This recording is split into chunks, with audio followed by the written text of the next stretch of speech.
Sa Makati, isang lungsod na hindi kailanman natutulog, kung saan ang mga ilaw ng gusali ay kumikislap kahit sa madaling araw, may isang sulok na tila hindi saklaw ng modernisasyon. Isang simpleng kapilya na nakatayo sa tabi ng isang makitid na kalsada na may mga puno ng mangga sa gilid.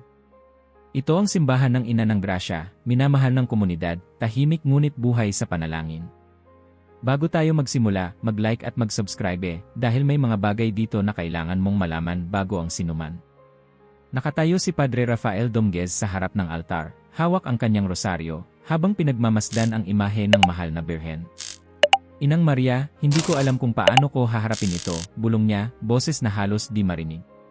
Ang kanyang mga mata ay punong-puno ng pag-aalala, at ang kanyang mga kamay ay malamig kahit mainit ang simoy ng tanghali. Isang tunog ng pagkatok mula sa opisina ng simbahan ang bumasag sa katahimikan. Mabilis na bumalik sa katinuan si Padre Rafael at naglakad papunta roon.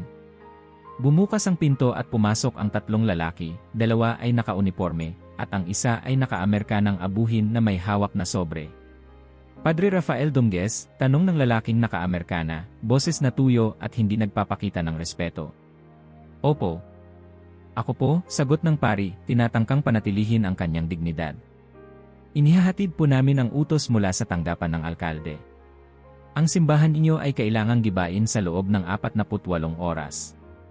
Dahilan, iligal na estruktura at mga aktibidad na hindi rehistrado sa lungsod. Ibinigay ng lalaki ang sobre at naglakad palayo, walang ibang salitang iniwan. Hindi gumalaw si Padre Rafael. Ang sobre ay tila may bigat na katumbas ng isang libing. Nang mabuksan niya ito, nabasa niya ang formal na dokumento na may pirma ng mismong alkalde ng Makati. Magsisimula ang demolisyon sa takdang oras, at wala nang maaaring gawin o iyon ang sinasabi ng papel. Tahimik siyang bumalik sa altar. Napatitig siya sa kisam na gawa sa kahoy, marupok ngunit puno ng kasaysayan. Ang mga bangkong kahoy ay gawa ni Mang Jose, ang karpintero ng simbahan na madalas ay nagtatrabaho ng libre. Ang mga kurtina sa gilid ay nilabhan ni Aling Maria tuwing Sabado. Ang mga bata ng pamilyang Rodriguez ay madalas tumakbo sa aisle tuwing misa. At ngayon, isang papel lang ang magpapawala sa lahat. Lumabas siya sa simbahan. Mainit ang hangin, ngunit tila malamig ang paligid. Sa kabilang kalye, nakatayo si Mang Jose na tila nakikiramdam. Padre, tawag ni Mang Jose. May masamang balita ba? Hindi agad sumagot si Rafael. Umiling siya. Jose. Gagibain nila ang simbahan. Napatigil sa paglalakad si Mang Jose. Ano? Bakit? Legal ang papeles natin. May permit tayo. Hindi na raw iyon mahalaga. Galing na raw sa itaas ang utos, sagot ni Rafael, pilit na hindi nadadala ng damdamin. Pero naramdaman niya ang kirot sa lalamunan. Hindi ito makatarungan, sagot ni Mang Jose, kumuyom ang kamao. Sa parehong araw, tinawagan ni Rafael ang mga miyembro ng kongregasyon. Isang emergency na pulong ang gaganapin sa gabi. Isa-isa silang dumating. Kahit si Aling Maria, na hirap ng maglakad, ay dumalo. Ang kapilya ay punang katahimikan. Wala ang karaniwang ngiti ni Rafael. Nang siya'y tumayo sa pulpito, nag-umpisa siyang magsalita. Mga kapatid, may masakit akong balita. May utos mula sa munisipyo gagibain ang ating simbahan sa loob ng 2 araw. Nakarinig siya ng munting hikbi mula sa harapan. Si Aling Maria yon. Padre, nakalibing ang asawa ko sa likod ng simbahan. Dito kami ikinasal. Dito ko nakita ang Panginoon sa unang pagkakataon. Paano nila magagawang burahin ito? Walang maisagot si Rafael. Parang natutuyo ang kanyang lalamunan. Sa loob ng 15 taon bilang pari, hindi niya pa kailanman naranasang mawalan ng salita. Hindi tayo papayag, Padre, sigaw ni Kuya Jun, isa sa mga miyembro ng CHOR. Ipaglaban natin ito. Ngunit ang tingin ni Rafael ay malayo. Hindi sa takot, kundi sa pakikipagbuno sa sarili. Hindi ako sigurado kung paano, pero isang bagay ang alam ko. Hindi tayo nag-iisa. Paghupa ng gabi, habang ang iba ay nanatili sa simbahan upang manalangin, tahimik na lumabas si Rafael. Dumaan siya sa harap ng imahen ng mahal na Birhen at bumuntong hininga. Kung kailan ko po kayo kailangan, doon po ba kayo mananahimik? Pagbalik niya sa silid, humiga siya sa lumang silya sa likod ng altar. Hindi siya nakatulog. Sa halip, inulit-ulit niya sa isip ang parehong tanong, ano ang dapat kong gawin, Panginoon? Ang simoy ng madaling araw ay tila may dalang luma at kilalang amoy, kahoy na basa ng ulan, kandilang matagal nang nasunog, at sinangag mula sa bahay sa kabilang kanto. Habang naglalakad si Padre Rafael sa paligid ng simbahan, huminto siya sa lumang pader na yari sa batong adobe. Hinaplos niya ang lumang ukit ng krus sa isang sulok, at bigla siyang binalikan ng panahon. Ang kapilya, noon pa man, ay tila hindi simpleng istruktura. Hindi ito basta bahay ng dasal. Ito ay parang tahanan ng paniniwala, ng luha, ng mga unang hakbang, ng mga huling paalam. Dito siya bininyagan, dito siya unang nagsindi ng kandila para sa kanyang yumaong ina, at dito siya unang nakarinig ng tawag na hindi galing sa tao kundi sa langit. Ang kanyang lolo, si Don Ernesto Dominguez, ang siyang nagtayo ng simbahan gamit lamang ang kamay, panalangin, at tulong ng mga kapitbahay. Sa gitna ng dekada, 60, nang ang bansa ay dumaranas ng kaguluhan at pagbabago, itinayo nila ang simbahan bilang sagisag ng pananalig na hindi kayang galawin ng alinmang rehimen. Ang dasal, Rafael, madalas sabihin ng kanyang lolo, ay parang punla sa lupa ng kaluluwa. Kung inaalagaan, tumutubo ng matatag. Pero kung pinababayaan, natutuyo. Si Rafael, noon ay 7 taong gulang, ay nakaupo sa bangkong kahoy habang pinagmamasdan ang kanyang lolo na pinapakinis ang altar gamit ang buhangin. Bakit po kailangan ng simbahan, lolo? Tanong niya. Dahil sa mundo, Rafa, sagot ng matanda, madalas ang ingay ng takot at galit. Dito sa loob, tahimik ang Diyos. At kapag tahimik siya, doon siya mas nagsasalita. Ang alaalay na wala lamang nang dumating si Aling Maria, bitbit ang basket na may lamang tinapay. Padre, tawag niya, kanina pa kita hinahanap. Baka hindi ka pa kumakain. Hindi pa nga, Aling Maria. Salamat, sagot ni Rafael, tinanggap ang tinapay at umupo sa tabi ng matandang babae sa harap ng simbahan. Naalala mo ba noong bininyagan ka rito? Tanong niya, nakangiting bakas ang panahon sa kanyang mga mata. Naman po, sagot ng pari. Araw ng bagong taon, umuulan. Pero hindi pinansin ng mga tao ang baha. Lahat dumalo. Tama, ani Aling Maria. Sabi ko nga noon, ang batang iyan ay magiging lingkod ng Diyos. Hindi ako nagkamali. Natahimik si Rafael. Pero ngayon po, parang wala na akong magagawa. Nais nilang sirain ang tahanan natin. Padre, sabat ni Mang Jose na biglang dumating mula sa likod, may dalang pako at martilyo, hindi ko piniling manatili dito para lang makita ang simbahan nating gibain. Dito ako nagpagod, nagdasal, naghilom. Hindi ako alis nang hindi lumalaban. Napatango si Rafael. Sa mga taong ito, si Aling Maria at si Mang Jose, nakita niya ang matagal ng lakas ng kanilang kongregasyon. Hindi sila mga marurunong na tagapagsalita. Hindi sila mayayaman. Pero sila ang pundasyon ng pananampalatayang umabot sa 3 henerasyon. Naalala niya noong panahong pinagbawalan ng dating alkalde ang pagdaraos ng misa tuwing gabi. Bawal, sabi ng opisyal. Delikado. Posibleng may kaguluhan. Pero tuwing alas 7 ng gabi, tahimik na nagtitipon ang mga tao sa likod ng simbahan. Nagsisindi ng kandila. Nagdarasal sa wikang walang tunog. At minsan, may isang gabi na habang nasa tuktok siya ng bell tower, nakita niya ang buong barangay, nakaluhod, walang imik, pero buhay na buhay ang pananalig. Kung nakaya natin yon, wika niya, baka kaya pa natin ngayon. Si Aling Maria ay tumingin sa kanya. Padre, hindi mo ba napapansin? Palaging bago ang laban, pero iisa lang ang panalo, ang pananampalataya. Naglakad si Rafael papasok ng simbahan. Tumingin siya sa retablo, marikit pero may lamat, may tanda ng panahon. Ang lamat na iyon ay dulot ng lindol noong dekada 90, nang muntik nang gumuho ang simbahan. Ngunit hindi ito bumigay. Kagaya ng kanyang lolo, na kahit paralisado na sa huling mga taon ng buhay nito, ay araw-araw pa ring ipinagdadasal ang komunidad. Naglakad siya papunta sa silid kung saan naroon pa rin ang orihinal na talaan ng binyag. Isa-isa niyang hinaplos ang mga pangalan. Nakita niya ang pangalan ng kanyang ama. Rafael Lae, namatay ito nang siya'y 14. Ang ama niya ang nagpasimula ng pagbasa ng Biblia tuwing Sabado sa mga kabataan. Marami ang naakay noon sa pananampalataya dahil sa kanya. Sa isang bahagi ng talaan, nakita niya ang pangalan ng isang batang babae, Lucia Gonzales. Siya ang unang batang pinagbinyagan sa simbahan. 11 buwan lang siya nang mamatay dahil sa pulmonya. Ngunit ayon sa kwento ng mga matatanda, bago siya nalagutan ng hininga, ngumiti raw siya na para bang may nakita siyang liwanag.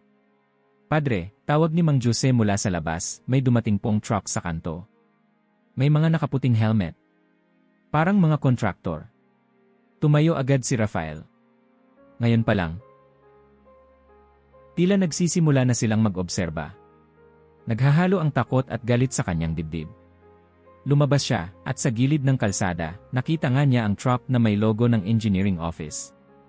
May dalang measuring tool ang isang lalaki, at may hawak na clipboard.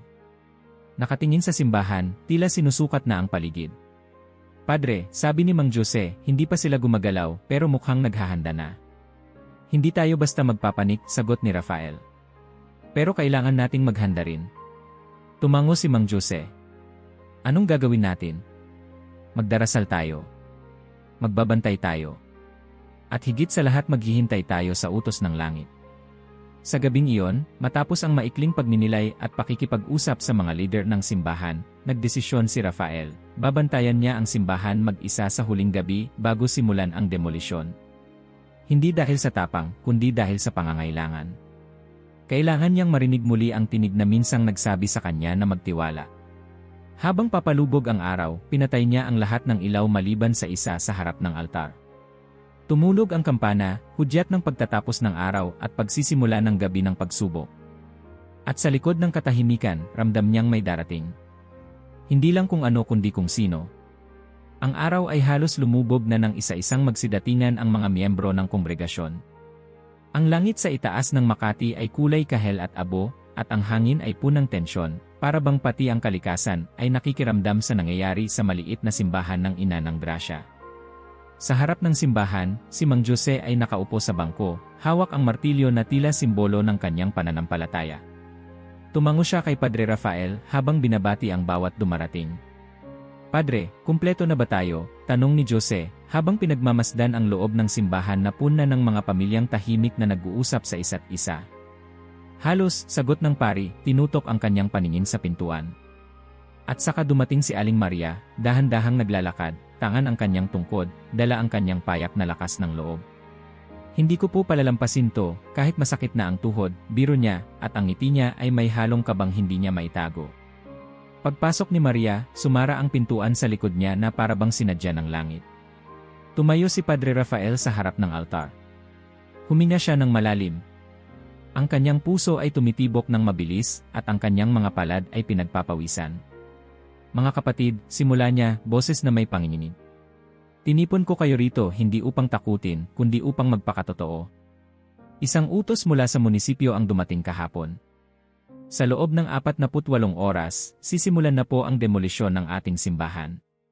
Parang bumagsak ang isang bato sa gitna ng simbahan. Hindi maaari, sigaw ng isang babae sa likuran. Paano nila magagawa ito? Wala ba tayong laban, Padre? Tanong ng isang lalaking may bitbit na bata. Wala na bang makakapigil? Tanong ni John, ang leader ng kabataang grupo. Ginawa na po natin ang lahat. May mga dokumento tayo, may kasaysayan tayo, ngunit ayon sa kanila, hindi na yon mahalaga. Sabi nila ang utos ay galing na raw sa itaas, sagot ni Rafael, halos pabulong. Tahimik. Minsang katahimikan na mas masakit pa sa kahit anong hiyawan. Padre, mahinang sambit ni Aling Maria, sabay tayong tumingin sa kanya ang buong kongregasyon. Ang asawa ko, sabi niya, pinipigilan ang pag-iyak, ay nakalibing sa likod ng simbahan. Si Miguel. Ilalim ng punong mangga sa tabi ng lumang krus. Doon namin isinaboy ang kanyang abo habang nagsisindi tayo ng kandila. Dito rin kami ikinasal. Dito ako huling humagulgol habang pinagmamasdan siyang inilalagay sa lupa. Walang kumibo. Kung sisirain nila ang simbahan, patuloy niya, parang pinatay na rin nila siya ulit. At ako'y mawawala sa sarili. Lumapit si Rafael kay Maria at hinawakan ang kanyang kamay. Hindi kayo nag-iisa, Aling Maria. Ang alaala ni Mang Miguel ay parte ng ating simbahan. At kahit nagibain nila ang pader, ang alaala ay hindi nila makukuha. Padre, sigaw ni June mula sa likod, ano ang plano natin? Palalagpasin na lang ba natin ito? Si Rafael ay lumapit sa pulpito, dumukot ng maliit na krusipisyo sa loob ng bulsa ng kanyang sutana at inilagay sa gitna ng mesa. Hindi ko kayo hihikayating maghimagsik. Hindi ko kayo utusan na magsigawan sa kalsada. Pero ngayong gabi, gusto kong iparinig natin sa langit ang sigaw ng ating puso. Isang vigil, tanong ni Mang Jose. Hindi lang vigil, sagot ni Rafael. Isang gabi ng panalangin, ng paninikluhod, ng pagluha sa harap ng altar. Hindi ako makikipagtalo sa mga dokumento ng tao. Pero makikipag-usap ako sa Diyos. At inaanyayahan ko kayong gawin din yon. Muling nabuhay ang mga mata ng kongregasyon. Mula sa pagkabigla ay unti-unting umusbong ang determinasyon. Isa-isa, nagsimula silang lumapit sa altar, nagtirik ng kandila, at dahan-dahang lumuhod. Sa isang sulok, lumapit si Mang Jose kay John at nagbulong. Alam mo, anak, noong panahon ng mga sundalong dumaan sa bayan natin, tinangka nilang sunugin ang simbahan. Pero hindi sila nagtagumpay. Ngayon, ibang apoy ang kailangan nating sindihan. Apoy ng pananampalataya.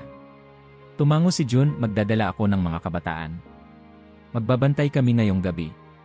Habang lumalalim ang gabi, unti-unting napuno ng dasal at pagluha ang buong simbahan. Walang sermon si Rafael. Wala ring tugtugan. Tanging mga tinig na bulong, mga palad na magkakahawak, at mga matang nakapikit ang umuukit sa eksenang iyon. Sa kalagitnaan ng panalangin, narinig ni Rafael ang pamilyar na yabag ng matanda.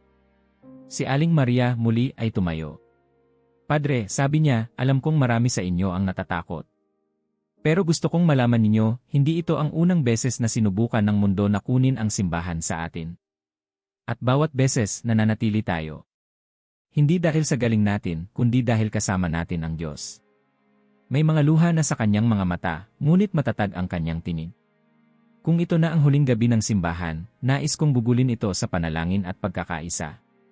Gusto niyo bang manatili rito ngayong gabi? Tanong ni Rafael. Tumango ang buong kongregasyon. Kung ganon, sabi niya, maghahanda tayo ng tinapay at kape. Mang Jose, pwede po bang paayos ng mga bangko? John, pakikuha ang mga kandila sa bodega. Tumayo si Rafael sa harap ng altar. Muling tiningnan ang bawat isa, mga pamilyang may mga sanggol, matatanda, kabataan, mga balo, mga nawalan ng trabaho, mga sugatang espiritu. At sa kanyang puso, alam niyang may darating na higit pa sa desisyon ng munisipyo. May himalang naghihintay. Ngunit hindi ito darating sa katahimikan lang. Kailangan itong tawagin. Sa panalangin. Sa pananampalataya, sa pagtitiyaga, at sa ilalim ng ilaw ng nag-iisang kandila sa gitna ng altar, muling nagsimula ang panalangin. Madaling araw na. Ang orasan sa itaas ng pintuang kahoy ay tumutunog ng 4 na beses. 1, 2, 3, 4, tila ba pinapaalalahanan si Padre Rafael ng bawat hakbang na lumalapit sa tiyak na wakas.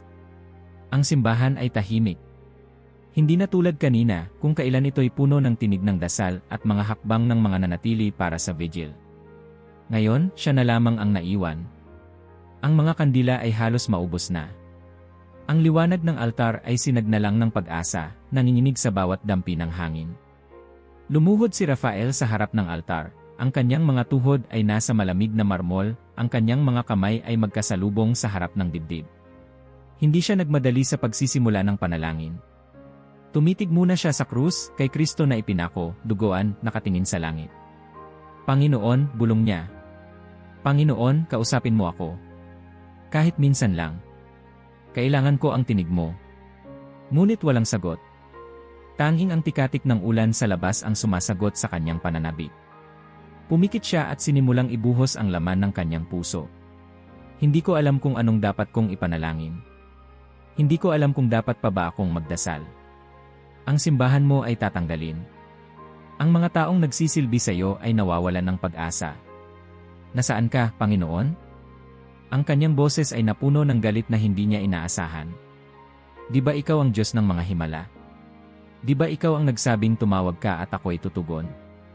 Bakit wala ka? Bakit tahimik ka habang nilulunod kami ng mga alon ng kawalang pag-asa? Tumayo siya bigla, tuloy-tuloy ang kanyang sigaw. Bakit ka tahimik, Diyos? Bakit hindi mo kami pinoprotektahan tulad ng mga kwento sa Biblia? Tulad ng ginawa mo sa mga Israelita. Tulad ng mga himalang sinasabi namin sa mga bata tuwing linggo. Tinamaan niya ng kamao ang pulpito, hindi sa paglapastangan, kundi sa sobrang sakit. Sa mga huling linggo, pinilit niyang maging matatag. Pinilit niyang magpakita ng lakas sa kanyang kongregasyon. Ngunit ngayong siya na lamang ang naroon, wala nang dahilan para magpanggap. Tumulo ang mga luha sa kanyang pisngi. Patawarin mo ako, Ama. Hindi ko na alam kung saan patungo ang pananampalataya ko. Sinikap kong maging tapat. Sinikap kong ipakita na kaya nating harapin ang lahat. Pero ang totoo, hindi ko na alam kung nasaan ka. Sa katahimikan ng gabi, pumatak ang ulan sa bubong ng simbahan. Malamig. Madilim. Mahapdi. Ngunit sa gitna ng kanyang dalamhati, sa gitna ng kanyang kawalang katiyakan, unti-unting lumambot ang kanyang boses. Kung ito ang krus ko, tatanggapin ko. Kung ito ang kailangang daanan, hindi ako lalaban. Pero, Ama, bigyan mo lang po ako ng katiyakan na hindi kami iniwan.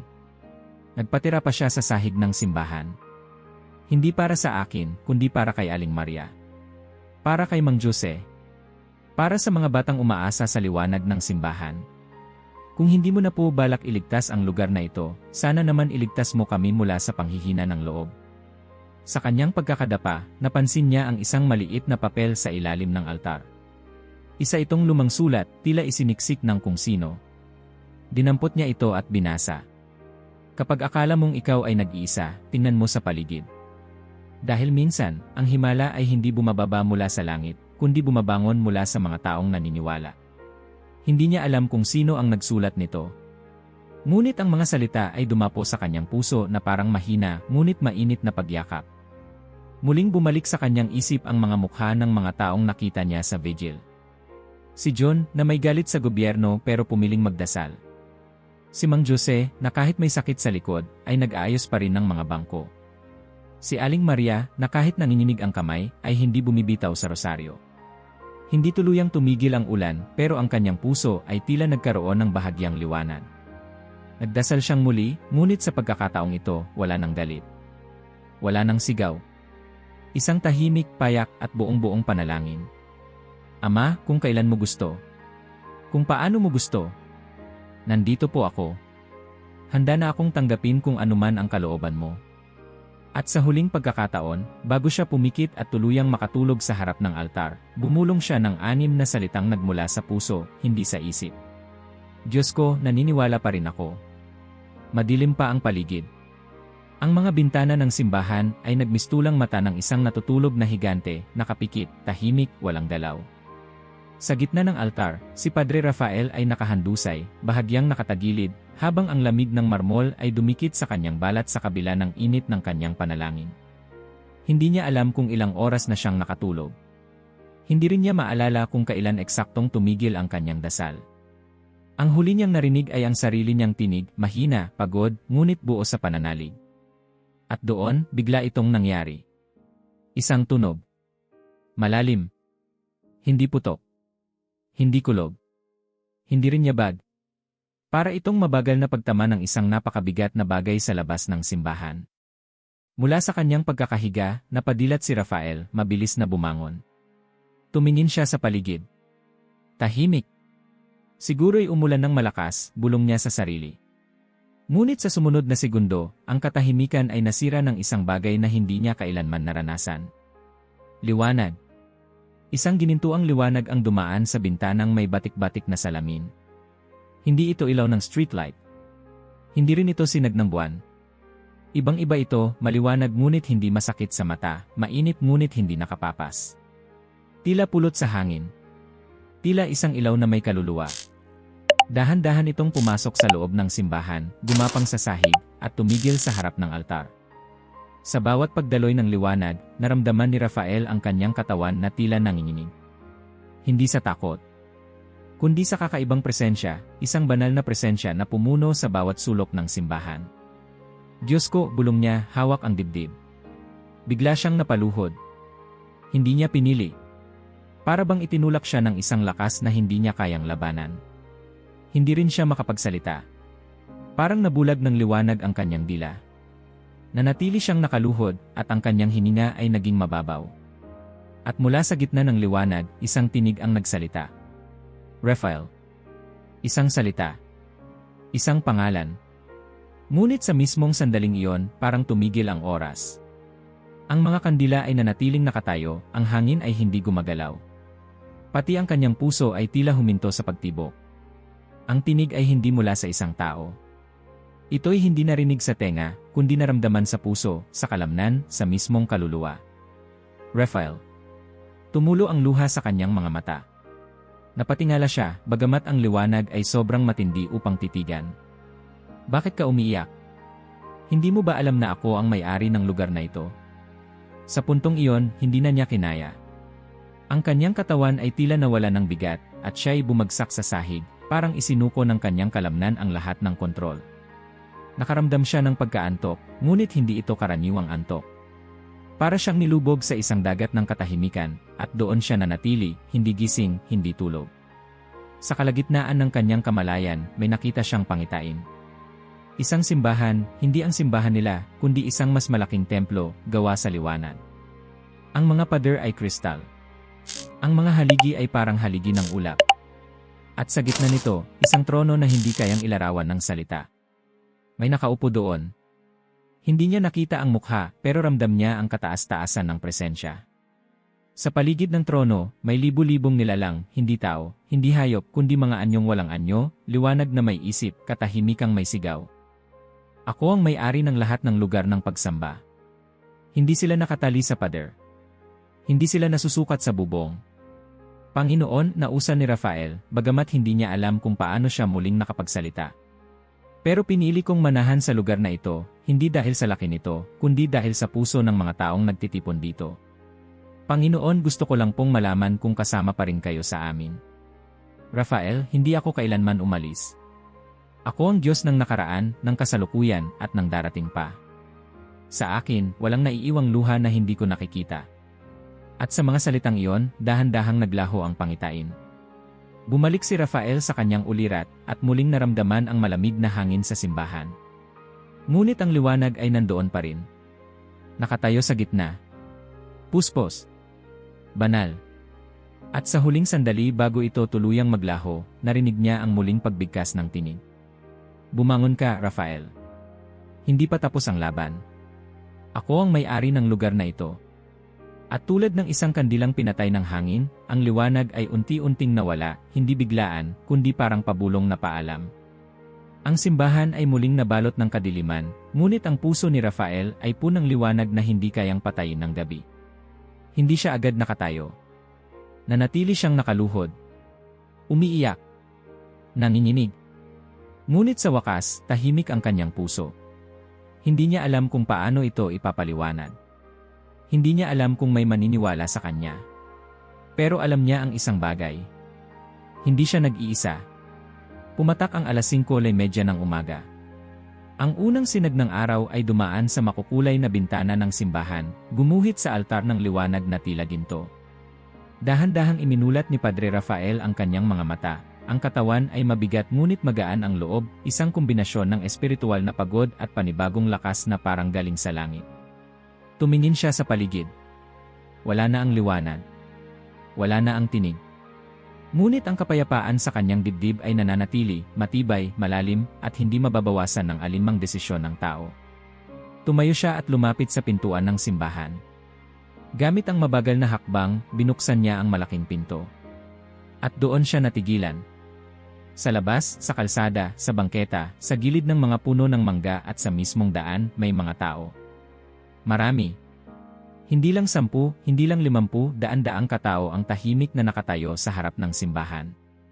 Mga lalaking nakabarong, kababaihang may mga sanggol sa bisig, mga estudyanteng may suot pang uniforme, matatandang may baston, at kabataang nakaupo sa gilid ng kalsada. Wala ni isa mang nagsasalita. Tahimik silang lahat. Para silang isang pader, isang buhay na pader. Hindi nagsisigawan. Hindi may dalang karatula. Basta't nandoon sila. Buhay, buo, at matatag. Napasinghap si Raphael. Diyos ko, bulong niya, ano ito? Sa bawat mukhang kanyang natitigan, may kilala siya. Si Teresa, ang nagtitinda ng pandesal sa kanto. Si Boyet, ang tricycle driver na madalas humihingi ng basbas tuwing Biyernes. Si Anselmo, ang dating alagad ng batas na ngayoy lolo na ng 3 apo. Ngunit may isang mukha na halos mapatigil ang kanyang hininga. Isang matandang lalaki na nakatayo malapit sa puno ng mangga, suot ang lumang sombrero, at may hawak na baston na may ukit na krus. Lolo. Si Don Ernesto Dominguez. Ang kanyang lolo. Matagal nang patay. Napaatras si Rafael. Kumurap siya, pinahid ang mata at muling tumingin. Nandoon pa rin. Sa tabi ni Don Ernesto, nakita rin niya si Sister Carmen, ang dating madre na nag-alaga sa kanya sa seminaryo. Patay na rin ito, ilang taon na ang nakalilipas. At isa pa. Si Miguel. Ang asawa ni Aling Maria. Nakangiti. Nakasuot ng damit panglinggo. May hawak na maliit na rosaryo sa kanang kamay. Hindi maaari, bulong ni Rafael. Muling lumingon. Nakita niyang papalapit si Aling Maria, dala ang isang dermos ng kape. Padre, tawag nito, nagising akong maaga. May naramdaman akong tawag. Parang boses na nagsabi, bumangon ka. Pumunta ka sa simbahan. Pagdating ko dito ito na ang bumungad sa akin. Huminto si Rafael. Hindi siya makapagsalita. Ang kanyang mga tuhod ay parang gustong bumigay. Ano po bang nangyayari? Tanong ni Maria. Tumingin si Rafael sa kanya. Hindi ko alam kung paano ipapaliwanag pero... Maria, nakita mo ba ang nasa tabi ng puno? Tumango si Maria dahan-dahan. Padre. Nakita ko. Si Miguel eh. Hindi ako pwedeng magkamali. Ako ang nagsindi ng kandila sa burol niya. Alam kong patay na siya. Pero ngayon nandoon siya. At hindi ako natatakot. Napalunok si Rafael. Sa likod ni Aling Maria, nakita niyang dumarating pa ang mas maraming tao. Mga motorista na huminto ang sasakyan at sumama sa pila. Mga mag-aaral na hindi pumasok sa klase. Isang pulis, naka-uniforme pa, ngunit ibinaba ang kanyang baril at sumanib sa katahimikan ng grupo. Lahat sila nakatayo lang. Tahimik. Ngunit bawat isa ay tila may pakay. Sa dulo ng kalsada, dumating si John, dala ang speaker at mikropono. Lumapit siya kay Rafael. Padre, biglang nagkagulo sa social media. May mga nagsabing nagising daw sila ng sabay-sabay, mga alas 4. Parang may boses silang narinig. Pare-parehong mensahe, pumunta ka sa simbahan. Protektahan mo ang tahanan ko. John, totoo ba? Tumango ito, may halong pagkabigla at pananabik. At hindi lang dito. May mga galing pa raw sa ibang barangay. May nagsabing naglakad mula Guadalupe. Yung iba, hindi raw alam kung bakit napunta rito. Basta parang hinihila sila papunta dito. Napatingin si Rafael sa kalangitan. Maliwanag na, ngunit kakaiba ang liwanag, parang mas malapit ang langit. At sa sandaling iyon, sa gitna ng mga daang katao, sa gitna ng kanyang pagkaantig, biglang umihip ang hangin, malamig, banayad, ngunit may dalang panginginig sa bawat kalamnan. Para bang sinasabi ng hangin, narito ako. Bigla, isang batang babae ang lumapit sa kanya. Nasa edad 7 o 8. May hawak na maliit na puting bulaklak. Padre, wika nito, sabi ni Mama Mary, hindi po kayo nag-isa. Huwag po kayong matakot. Napangiti si Rafael kahit may luha na sa kanyang mga mata. Sa buong buhay niya bilang pari, wala pa siyang naranasan na ganitong pagdaloy ng banal na presensya. Hindi ito misa. Hindi ito procession. Hindi ito himagsikan. Ito ay pananampalatayang nagkatawang tao sa anyo ng mga taong buhay at yaong mga nauna ng pumanaw. At nang muling lumingon si Rafael sa paligid, tumindig ang kanyang balahibo. Dahil ang buong simbahan, ang buong kalsada, ang buong barangay ay napapalibutan na. Isang buhay na pader. Isang tahimik na hukbo. Isang muralya na hindi gawa sa bato o semento, kundi gawa sa pananampalataya. Eksaktong alas 7 ng umaga nang marinig ang ugong ng malalaking makina. 3 dambuhalang excavator, kulay dilaw at may kasamang flat truck na may mga bakal na poste, ay pumarada sa dulo ng kalsada. Sa tabi ng mga ito, bumaba ang isang van kung saan lumabas ang mga trabahador, mga nakaputing helmet, may bitbit na mga clipboard at radyo. Ang araw ay nagsisimula palang mag-init, ngunit ang tensyon sa paligid ng simbahan ay sumiklab na. Sa loob ng simbahan, si Padre Rafael ay nakatayo sa likod ng pintuan, tahimik na nakamasid. Sa labas, ang pader ng mga tao, ang kanilang buhay na muralya, ay nanatiling buo, hindi umaatras, hindi nagsasalita, hindi nagtatatalon sa galit. Tahimik. Mapayapa. Pero matatag. Mula sa van, lumapit ang foreman, isang lalaking matangkad, may goatee at mahigpit na ekspresyon sa mukha. Tiningnan niya ang mga tao sa harap niya, pagkatapos ay inilapit ang radyo sa bibig. Base, nandito na kami sa site. Pero may problema. May humigit kumulang 300 katao sa harap ng gusali. Saglit lang ang tugon mula sa kabilang linya. Alisin nyo. Huwag niyong hayaang matigil ang operasyon. Tumango ang foreman kahit hindi tiyak kung para kanino. Lumapit siya sa harapan ng crowd at sa malakas na boses ay sumigaw. Magandang umaga po. Sa utos ng munisipyo ng Makati, magsisimula na ang demolisyon ng gusaling ito. Hinihiling po naming lumikas kayo sa harap ng simbahan upang maiwasan ang anumang sakuna. Walang kumibo. Walang umalis. Sa gitna ng grupo, si Aling Maria ay tumayo na parang poste sa gitna ng bagyo. Mahina ang kanyang katawan pero ang kanyang tindig ay parang bakal. Hindi po kami umaalis, sagot niya, boses na payapa ngunit matalas. Lumapit ang foreman. Ma'am, naiintindihan ko ang inyong damdamin pero kami po ay sumusunod lamang sa utos. Kung hindi po kayo alis, mapipilitan po kaming humingi ng tulong sa pulisya. Gawin mo ang kailangan mong gawin, Hijo, anya. Pero kami rin, gagawin ang sa amin. Pagkaraan ng 15 minuto, dumating ang 2 mobile patrol. Bumaba ang 6 na pulis, kabilang ang kanilang commanding officer, si Cap Sarmiento, isang lalaking sanay sa gulo, ngunit hindi sa ganitong uri. Anong sitwasyon? Tanong niya sa foreman. Sir, di po namin magalaw ang perimeter. Ayaw po nilang umalis. Tiningnan ni Cap Sarmiento ang crowd, at ang kanyang mga mata ay dahan-dahang nagbago ng ekspresyon. Hindi ito tipikal na protesta. Walang placard. Walang megaphone. Lahat ng tao ay tahimik, nakatayo, at parang may isang puso. May mga bata, may matatanda, hindi to normal, bulong niya. Gusto niyo bang putukan ko ng megaphone? Tanong ng isa sa mga tauhan niya. Hindi, sagot ng kapitan. Iba ang pakiramdam dito. Habang sila'y nag-uusap, may paparating na sasakyan. Itim. May plaka ng pamahalaan. Bumukas ang pinto at bumaba ang isang taong inaasahan, ngunit kinababahala ni Rafael, ang mismong alkalde ng Makati. Si Mayor Enrique Zalameda. Suot ang barong Tagalog, may kasamang 2 aide at isang abogado. Bumaba siya ng may otoridad.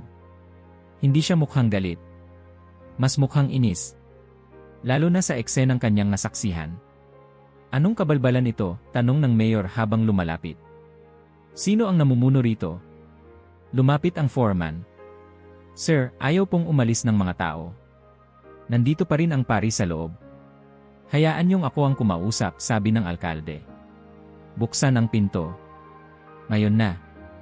Sa loob, si Rafael ay naghahanda ng harapin ang pinuno ng lungsod. Huminga siya ng malalim, binuksan ang pintuan at hinarap ang mayor na may katahimikan ngunit hindi nagpapakumbaba. Padre Donguez, simula ng mayor, hindi ko inaasahang ganitong eksena. Nais ko sanang formal at maayos itong maisagawa. Nais din po naming maging maayos ang lahat, Mayor, tugon ni Rafael. Ngunit hindi po kami papayag na gibain ang isang lugar na sagrado, hindi lang sa papel, kundi sa puso ng libo-libong nananalig dito. Legal ang demolisyon. Nasa papel. Lahat ng dokumento ay nariyan. Hindi ito usapin ng paniniwala, Padre. Ito ay pagpapatupad ng batas. Ginoo, sagot ni Rafael, may batas sa papel, pero may batas rin sa konsensya.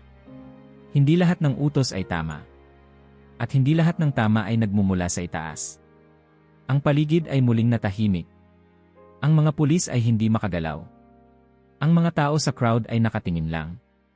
Hindi na sila umaasa ng permiso. Naghihintay lang sila kung kailan titigil ang gobyerno sa kanilang plano. Ang mayor ay lumapit sa crowd. Sinubukan niyang kausapin ang ilan. Ano bang meron dito? Bakit kayo nandito? Alam niyo bang iligal itong pagtitipon? Ngunit wala ni isa ang sumagot. Tumingin lang sila sa kanya. Tahimik. Buo. Hindi nagpapaliwanag.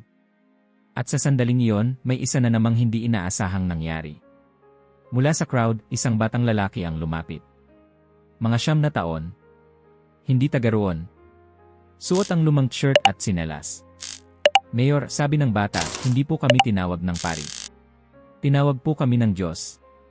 Nagpatigil sa lahat ang kanyang tinig. Ha? Tanong ng mayor, napakunot ang noo. Kanina po, sa bahay namin, may liwanag po na dumaan sa bintana. May boses. Sabi po niya, bumangon ka. Protektahan mo ang tahanan ko. Di ko po alam kung sino siya, pero hindi ako natakot. Tumahimik ang mayor. Hindi siya sigurado kung paano tatanggapin ang sinabing iyon. Pero hindi lang siya ang nakarinig. Ang buong crowd ay tila lumalim ang damdamin. Isa-isa sa kanila, pabulong, ay nagsimulang magsabi ng katulad na karanasan. Narinig ko rin. Nagising ako nang wala sa oras. Parang tinawag ako nang hindi ko maipaliwanag. Tumingin si Mayor Zalameda kay Rafael. Padre, ano to? Hindi ko alam kung paano ipapaliwanag. Pero isang bagay ang sigurado ako, Mayor, may mas malakas kaysa sa inyo, kaysa sa akin, kaysa sa kahit anong papel o bulldozer. At siya ang nagsabi, ako ang may-ari ng lugar na ito. Tumalikod ang mayor, huminga ng malalim at tumingin sa crowd na hindi umaatras. Ang kanyang kamay ay nanginig. Hindi sa galit kundi sa pagdududa. Sa unang pagkakataon sa kanyang karera bilang leader, hindi niya alam ang susunod na hakbang. Walang nakakibo. Ang dating matapang na anyo ni Mayor Zalameda ay tila nabawasan. Ang kanyang mga mata ay lumilibot sa paligid, tila naghahanap ng paliwanag sa isang bagay na hindi maipaliwanag. Ang foreman ay nanatiling nakatayo sa gilid, hawak-hawak pa rin ang clipboard, ngunit hindi na sigurado kung anong susunod na isusulat. Sa harap ng crowd, mula sa likuran ng mga tao, may lumalapit. Dahan-dahan. May dala siyang maliit na payong, kahit hindi naman umuulan. Ang kanyang likod ay bahagyang nakayuko, ang kanyang mga hakbang ay mabagal ngunit tiyak. Ang kanyang buhok ay puting-puti, parang bulak. Ang kanyang mukha ay puno ng kulubot, bawat guhit ay kwento ng dekada. Siya si Esperanza Gonzalez, isang dating guro, naninirahan ilang kanto lamang mula sa simbahan. Mahigit 50 taon na siyang bahagi ng komunidad, at bihira na siyang lumalabas mula nang pumanaw ang kanyang asawa. Ngunit ngayon, heto siya, nakatayo sa harap ng mismong alkalde ng Makati, walang bakas ng takot sa mga mata. Ginoong Mayor, simula niya, boses na mahina ngunit hindi nanginginig, ako po ay narito hindi para makipagtalo, kundi para magpatotoo. Tumingin sa kanya si Zalameda. Kayo po ay Esperanza Gonzalez. Matagal na akong naninirahan dito. Isinilang ko ang 3 kong anak sa bahay na yon, sabay turo sa kanto. At matagal ko nang itinigil ang pagpunta sa simbahan. Mas pinili ko na lang manood ng misa sa telebisyon. Matanda na ako, mahina na. Hindi ko na kayang tumagal sa upuan. Bakit kayo narito ngayon? Tanong ng mayor, medyo may pag-aalinlangan. Tumitig si Esperanza sa kanya, diretsyo, walang pag-iwas. Dahil may tumapik sa balikat ko kaninang alas 4 ng madaling araw. Walang ibang tao sa bahay. Akala ko'y panaginip. Pero pagmulat ko, may liwanag sa kwarto. At may boses. Hindi malakas. Hindi rin malabo. Pero malinaw sa puso ko. Anong sinabi ng boses? Esperanza, bumangon ka. Protektahan mo ang bahay ko. Napatingin ang mayor kay Rafael. Si Rafael ay nakatayo sa gilid, pinagmamasdan ang lahat. Hindi siya sumasabat. Hindi niya kailangan. Sapat na ang mga patotoo. Ma'am, hindi po ba pwedeng bunga lamang yon nang pinutol siya ni Esperanza, ngunit hindi sa marahas na paraan? Mayor, 3 taon na akong hindi nakakatulog ng mahimbing. Pero kagabi, bago ako tapikin, nakatulog ako ng parang sanggol. At pagkagising ko, walang kaba. May lakas. May sigurado. At iyon ang lakas na nagdala sa akin dito. Bakit ikaw? Bakit hindi yung mga aktibo sa simbahan? Hindi ko alam. Pero ang alam ko, hindi ako ang nagpasya. Tinawag ako. Tahimik ulit. Hanggang sa may isa pang babae ang lumapit mula sa crowd. Bata pa, siguro nasa late 20s. May suot na liin ng isang ghee company. Ako rin po, sabi niya. Hindi ako Katoliko. Pero narinig ko rin yon. Sa panaginip ko. Nasa harap ako ng simbahan, hawak ang kandila. Kaya kahit may shift ako mamaya, nagpunta ako rito. Isa pang lalaki, si Mang Delphine, isang retiradong sundalo, ay tumayo. Ako po, sir. Nasa tindahan ako ng sigarilyo nang biglang parang may humila sa akin. Hindi ko na naintindihan. Basta't naglakad ako, tapos andito na ako. Sunod-sunod na ang mga patotoo. Isang estudyante, isang pulis, isang karpintero, isang dating magnanakaw na nagbagong buhay, lahat may isang tema, isang tawag, isang liwanag, isang utos. Ang mukha ni Mayor Zalameda ay nagbago. Hindi na siya galit. Hindi na siya inis. Kundi gulo. Muling gulo. Gulo ng isip na sinasalubong ng damdaming hindi kayang kontrolin ng lohika. Lumapit siya kay Rafael. Padre, anong nangyayari rito? Sa wakas, sumagot ang pari. Hindi ko rin alam. Pero matagal ko nang sinasabi sa mga tao, kapag ang Diyos kumilos, walang sistema, walang politika, walang permit na makakakontra. Totoo ba ang mga ito? Hindi ko sila tinuruan. Hindi ko sila kinumbida. Pero may tinig silang narinig. At lahat sila sumunod. Tahimik ulit si Zalameda. Tumalikod siya at tinignan ang crowd. At sa gitna ng katahimikan, muling tumayo si Esperanza, at sa huling pagkakataon ay nagsalita. Mayor, buong buhay ko akong umasa sa batas. Nagturo ako ng kasaysayan, ng konstitusyon, ng lohika. Pero ngayong matanda na ako, ngayon ko lang nakita ang isang bagay na mas totoo pa sa lahat ng aklat, ang pananampalatayang hindi pwedeng ipilit, pero kapag naroroon, hindi mapipigil. At sa kanyang likod, ang buong crowd ay dahan-dahang yumuko. Walang utos. Walang hudyat. Basta sabay-sabay. Isang bayan na naninikluhod, hindi sa alkalde, hindi sa gobyerno, kundi sa Diyos na tinatawag nila ng sabay-sabay. Si Zalameda ay napalunok.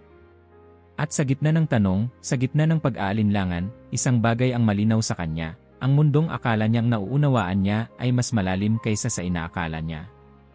Hindi na ito maaaring magpatuloy, ani Mayor Zalameda, tinig na pilit pinapakalma ang apoy sa ilalim.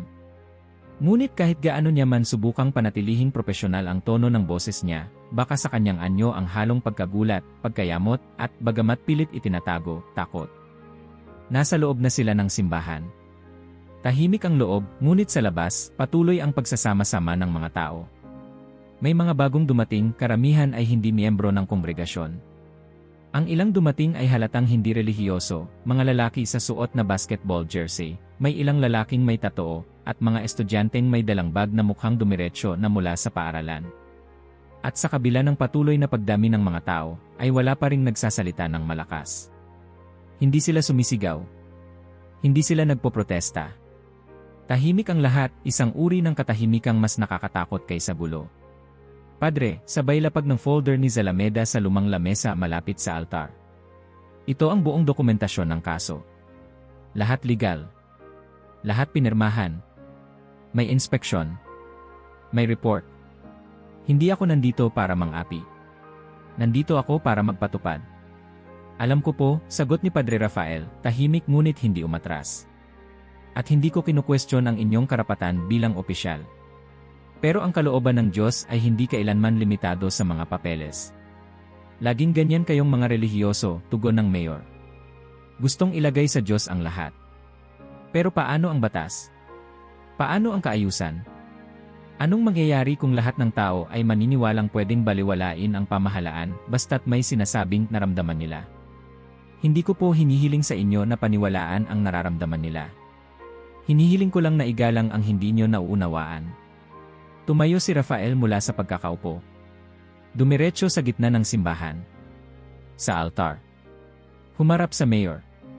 Hindi ko kayo kinakalaban, Mayor. Pero may mga bagay na hindi niyo makokontrol. Hindi dahil sa kahinaan nyo, kundi dahil sadyang hindi ito para sa tao. Ang ginagawa ng Diyos ay hindi laging maipapaliwanag. Naglakad-lakad ang mayor, halatang hindi sanay sa pagiging walang kontrol. Padre, pinanganak ako sa hirap. Umangat dahil sa sipag. Hindi ako naniniwala sa tsamba. Lalo na sa himala. Naniniwala ako sa datos. Sa dokumento. Sa proseso. Pero, Mayor, tanong ni Rafael, lumapit ng ilang hakbang, paano nyo ipapaliwanag ang nakita nyo kanina? Ang mga taong bigla na lang dumating. Ang matandang si Esperanza na nagsabi ng boses na narinig. Ang mga pulis na hindi makagalaw. Napatingin ang mayor sa labas ng bintana. Sa crowd na patuloy ang paglaki. Doon niya nakita ang isa sa kanyang tauhan, isang pulis na dahan-dahang inalis ang kanyang sombrero, inilapag sa harap ng simbahan, at lumuhod. Ano ba to? Tanong ng mayor, halos bulong. Mass hysteria. Collective hallucination. Hindi agad sumagot si Rafael. Inilabas niya mula sa kanyang bulsa ang isang maliit na krusipisyo, isang kahoy na piraso na minana pa niya sa kanyang ama. "Tingnan niyo po ito," sabi niya.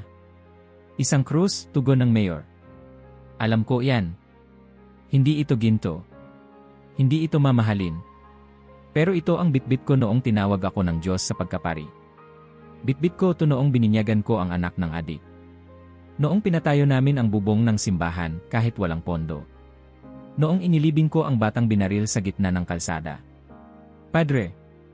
At bitbit ko rin ito ng gabi bago ako gisingin ng tinig na nagsabing, ako ang may-ari ng lugar na ito." Tumigil ang mayor. Nanlambot ang balikat. Mula sa labas, narinig nilang muli ang sunod-sunod na yabag. May isa pang grupo ang dumarating, mga madre mula sa kalapit na parokya, kasama ang ilang seminarista. Bitbit nila ang mga kandila, tahimik, maayos, parang bahagi ng isang prosesyon na walang itinakdang direksyon, kundi ang panawagan ng puso. "Mayor," sabi ni Rafael, "hindi ko kayang kumbinsihin kayo. Hindi ko trabaho yan. Ang trabaho ko ay magpatotoo. At ang totoo, may ginagawa ang Diyos na hindi pa natin lubos na naintindihan." Tumango ang mayor, hindi bilang pagsang-ayon, kundi pag-amin ng pagkalito. "Ang problema ko, padre," tugon niya, "ay hindi lang ito usaping relihiyon. Kung hindi ko itutuloy ang demolisyon, may mga taong magtatanong kung bakit. May mga opisyal na maaaring questionin ako. Paano ko ipapaliwanag sa kanila ang isang himala? Hindi po sa papel. Sa puso. Kung gusto niyong ipaliwanag, dapat niyong maranasan. At kung gusto niyong maranasan, dapat kayong makinig." Biglang sumigaw ang isa sa mga aide ng mayor mula sa labas. "Sir! May mga media na dumating." Napatingin ang lahat sa kalsada. Totoo nga. May mga kameraman na, may mga reporter na hawak ang microphone, sabay-sabay ang sigawan. "Mayor, ano pong nangyayari dito? Padre, totoo po bang may multo? Anong mensahe po ang gusto niyong iparating sa gobyerno?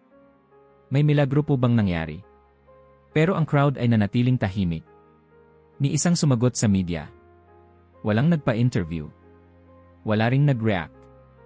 Hanggang sa may isang batang babae, walang 7 taong gulang, lumapit sa kamera at bumulong, "Tahimik kami kasi ang Diyos ang nagsasalita." At doon, parang pumutok ang isang bombang hindi marinig. Lahat ng tensyon na pinipigilan ng alkalde, ng foreman, ng mga opisyal, lahat iyon ay naging isang mabigat na tanong, ano ang dapat gawin kapag ang kilos ng bayan ay hindi nag-ugat sa galit kundi sa pananampalataya? Ang espiritual na laban ay nasa rurok. At si Mayor Zalameda ay napapaligiran. Tahimik pa rin ang simbahan. Tahimik pa rin ang buong kalsada. Ngunit ang katahimikang ito ay hindi nadala ng takot o kaba, ito ay parang hiningang sabay-sabay hinugot ng buong barangay habang nakatayo sa gilid ng isang kababalaghan. Walang nagsasalita, ngunit bawat mata ay gising. Bawat puso ay umaalab. Bawat kaluluwa, tila may iniintay.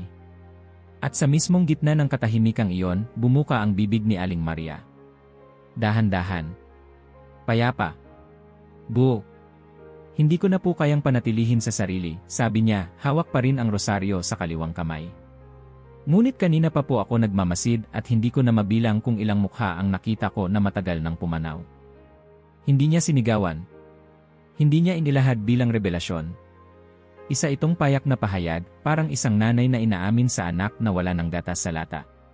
Ngunit sa kanyang mga salita, parang lumindol sa paligid, isang tahimik ngunit matinding pagyanig ng katotohanan. Si Anita, dagdag niya, tumuro sa isang babaeng nakaputing blusa sa tabi ng punong mangga. "Siya po ang matagal na naming kapitbahay. Pumanaw siya 8 taon na ang nakalipas." Napalingon ang ilang tao. Ang babaeng tinuro ay hindi umiwas ng tingin.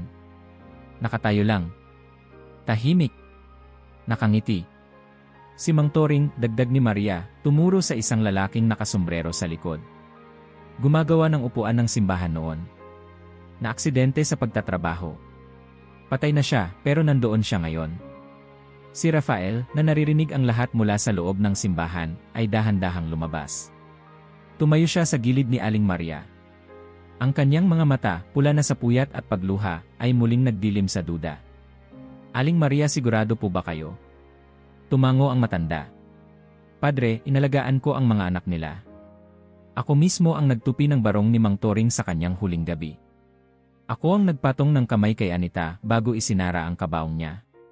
Kilala ko sila. Hindi ako nagkakamali.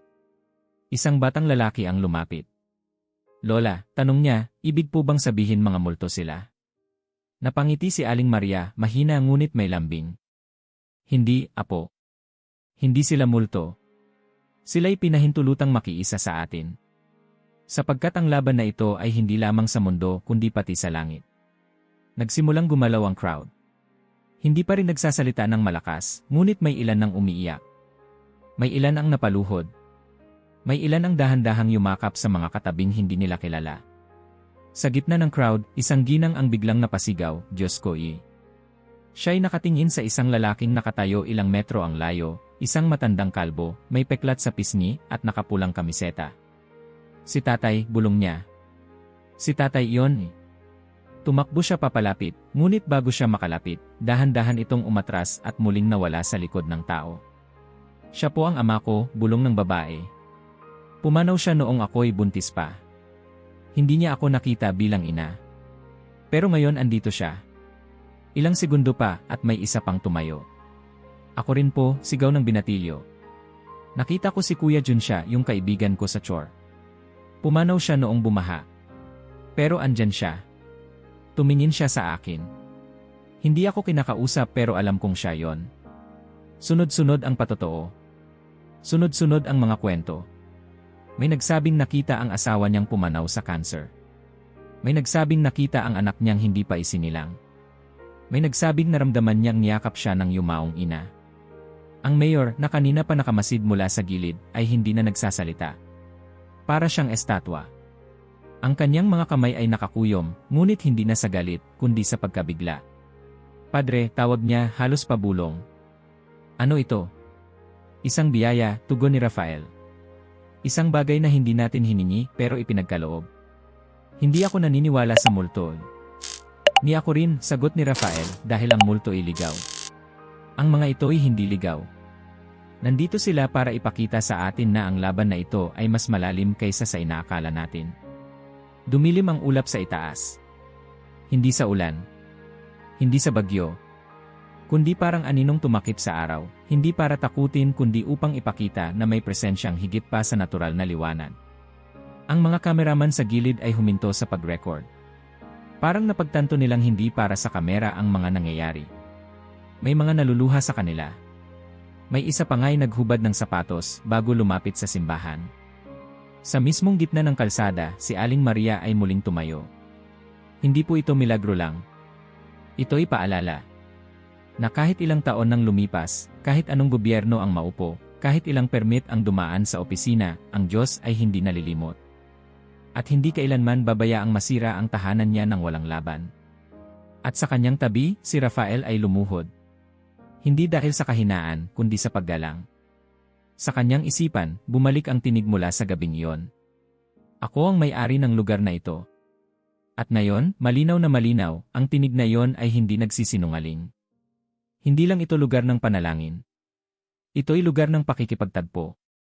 At hindi lang mga tao sa lupa ang naroon. Maging ang kalangitan ay bumaba na. At sa gitna ng lahat ng ito, sa katahimikan ng kalsada, ang imposible ay naipakita na. At walang sinuman ang nanatiling pareho. Tumigil ang oras. Ang hangin sa paligid ng simbahan ay tila naging mas mabigat, hindi dahil sa init kundi sa presensya ng isang bagay na hindi kayang ipaliwanag ng wika. Nakatayo pa rin si Mayor Zalameda sa gitna ng kalsada, hawak-hawak ang folder ng mga dokumentong paulit-ulit niyang binalikan sa mga nagdaang buwan. Ngunit ngayong umaga, kahit papuno ng pirma, selyo, at batas ang papel na yon parang wala itong saysay. Tahimik ang lahat. Kahit ang media ay hindi na nagtatanong. Parang ang bawat kaluluwa ay naghintay, hindi sa kung ano ang susunod na mangyayari, kundi kung ano ang pipiliin ng taong may kapangyarihang baguhin ang takbo ng istorya. Padre, mahinang wika ni Mayor Zalameda habang dahan-dahang lumapit kay Rafael. Alam niyo bang ilang buwan ko itong inihanda? 1 taon halos. Planado. Legal. Kompleto. Tahimik na nakinig si Rafael. Hindi siya sumabat. Alam niyang ang mga salitang lalabas mula sa bibig ng alkalde ngayon ay hindi para sa kanya, kundi para sa sariling konsensya nito. Tiningnan ko ang mga planong itatayo dito. Parking lot, gusali ng negosyo, bagong access road. Maganda sa papel. Kapaki-pakinabang. Pero ngayon, huminto ang mayor at tumingin sa crowd. Sa mga matang nakatingin sa kanya. Sa mga mukhang puno ng pananampalataya, pag-asa, at panalangin. Sa mga katawang nakaluhod, hindi dahil sa kahinaan kundi sa buo nilang paninindigan. Ngayon, kahit ilang daang engineer pa ang magsabi sa akin na tama ang plano ko, kahit ilang opisyal pa ang mag-utos, parang hindi ko na kayang gawin ito. Napatingala siya sa simbahan. Napalunok. Kumurap ng ilang beses para pigilan ang pag-iyak. Hindi ako relihiyoso, Padre. Alam mo yan. Laki ako sa hirap.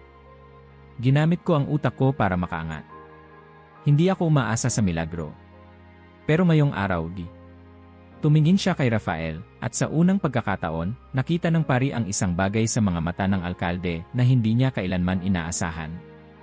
Pagpapakumbaba. Ngayong araw, parang mas naniniwala ako sa Diyos kaysa sa sarili kong plano. Dahan-dahang ibinaba ng mayor ang folder sa harap ng lahat. Binuksan niya ito. Inilabas ang dokumentong nagpapatupad ng demolisyon. Binasa niya ito, saglit, at pagkatapos ay binunot mula sa kanyang bulsa ang isang panibagong papel, walang pirma, walang petsa. Isang draft lamang, isinulat ilang araw na ang nakalipas, pero hindi niya kailanman inisip na kakailanganin. Sa sulok ng simbahan, lumapit ang kanyang assistant, may dalang clipboard at isang panulat. Tahimik itong inabot sa kanya. Huminga siya ng malalim. Walang sinumang gumalaw. At sa harap ng daan-daang saksi, mga buhay at patay, itinapat niya ang panulat sa papel at pinirmahan ito. Isang panibagong utos. Isang opisyal na deklarasyon ng pagkansela sa demolisyon. Walang sumigaw. Walang palakpakan sa una. Parang lahat ay hindi makapaniwala. Hanggang sa may isang bata, si Carla, ang batang nagsabing narinig niya si Mama Mary, ang unang pumalakpak. 1, 2, 3. At sa isang iglap, ang buong crowd ay sumabog sa palakpakan. May mga tumili, may mga nagyakapan, may mga umiyak ng malakas. Naiyak si Mang Jose sa likod, tinakpan ang kanyang mukha gamit ang panyo. Si Aling Maria ay lumuhod at nagpasalamat, paulit-ulit na binubulong ang, "Salamat po, mahal na Birhen, salamat po." Si Rafael, hindi siya makagalaw. Para siyang binuhusan ng liwanag. Dahan-dahan siyang lumapit sa papel na pinirmahan. Tiningnan ito. Tiningnan ang pirma. Tiningnan ang selyo ng alkalde. At doon, nang masigurado niyang totoo ito, hindi panaginip, hindi ilusyon, hindi pag-asa lang, bumagsak siya sa kanyang mga tuhod, hawak ang dibdib, at tumulo ang kanyang mga luha. Hindi siya umiiyak dahil natalo ang gobyerno. Hindi siya umiiyak dahil nanalo ang simbahan. Umiiyak siya dahil narinig siya. Narinig ng Diyos ang panalangin niya. Narinig siya ng langit. At naramdaman niyang sa lahat ng kabiguan, sa lahat ng gabing binagtas ng takot at pagdududa, hindi siya kailanman iniwan. Lumapit sa kanya si Mayor Zalameda. Hinawakan siya sa balikat. "Padre," sabi nito, "hindi ko na kayang ipaliwanag ang lahat ng ito. Pero ngayon, mas gusto ko na lang makinig." Tumango si Rafael. Umiiyak pa rin pero may ngiti na sa kanyang labi. "Ang Diyos na rin ang nagsasalita, Mayor. Salamat po at pinakinggan niyo siya." Sa kalangitan, biglang lumitaw ang sinag ng araw, tumama sa krus ng simbahan, at ang liwanag nito ay bumaba sa mukha ni Rafael, tumagos hanggang sa crowd. Walang sermon. Walang misa. Pero ang buong barangay, buong lungsod, lahat ng nakakita sa pangyayari, ay naging saksi sa isang himala. Isang himala na pinagtibay ng papel, pero ipinaglaban ng pananampalataya. 2 araw matapos ang himala, muling tumunog ang kampana ng simbahan ng Nuestra Senora de Maria, hindi upang ipanawagan ang isang misa, kundi upang ipahayag sa buong barangay na ang tahanan ng Diyos ay nananatiling buhay. Ngunit sa pagkakataong ito, ibang-iba na ang tunog. Ibang-iba na ang simbahan. Ang matandang kapilya na minsang nanganganib na wasakin ay ngayoy tila muling isinilang. Hindi ito dahil sa pagbabago ng estruktura, wala pang renovasyon ang naumpisahan. Ang kahoy ay nananatiling gasgas at kupas, ang kisam ay may tagas pa rin kapag umuulan, at ang mga bangko ay may lamat sa gilid. Ngunit may isang bagay na mas malalim ang naibago, ang presensya. Sa loob lamang ng ilang araw, ang Nuestra Senora de Maria ay naging pope na dinadayo, hindi lamang mula sa iba't ibang parte ng Makati, kundi mula sa iba't ibang rehiyon ng Luzon, at maging mula sa Visayas at Mindanao. Isang linggo matapos ang himala, isang lumang jeep na pun ng mga mananampalataya mula sa Pangasinan ang dumating sa tapat ng simbahan. Ikinuwento ng isa sa mga pasahero na napanaginipan niyang may isang babae, nakasuot ng bughaw at puting damit, ang humawak sa kanyang kamay at sinabing, "Hanapin mo ako sa Maynila." Sa bahay kung saan ang krus ay hindi nasira. Si Rafael, sa kabila ng pagod, ay walang ininda. Araw-araw, mula umaga hanggang gabi, binubuksan niya ang pinto ng simbahan, nakikipagkamay, nagdarasal, at minsan ay tahimik na lang na umuupo sa tabi ng mga dumadating. May mga umiiyak habang nakaluhod sa harap ng altar. May mga tahimik lang na nakatitig sa estatwa ng mahal na birhen. May mga batang tila hindi nauunawaan ang kabuuan ng nangyari, ngunit nararamdaman ang kabigat ng kapaligiran at kusang tumatahimik. Isang araw, lumapit sa kanya ang isang lalaki mula sa Cebu. Hawak nito ang kamay ng kanyang anak na naka-wheelchair. "Padre Rafael," sabi ng lalaki, may bakas ng pagod sa kanyang mukha, ngunit may apoy sa kanyang mga mata. "Narinig namin ang nangyari dito. Alam kong mahirap paniwalaan. Pero naglakad kami, sumakay ng ferry, sumakay ng bus, at dumating kami dito dahil naniniwala akong maaaring mangyari rin sa amin ang nangyari kay Pedro." Tumango si Rafael. Yumuko. "Hindi ako ang may kapangyarihan, kapatid. Ngunit magdarasal tayo. At ang Diyos, Siya ang bahala sa imposible." Ipinatong niya ang kamay sa ulo ng bata. Tumahimik ang buong simbahan. Maraming nakapalibot, nagmamasid, umaasang muli nilang masaksihan ang sobrenatural. Ngunit matapos ang panalangin, hindi tumayo ang bata. Tahimik na tumango ang ama. "Salamat, Padre," anya, may bakas ng lungkot, ngunit wala ring galit.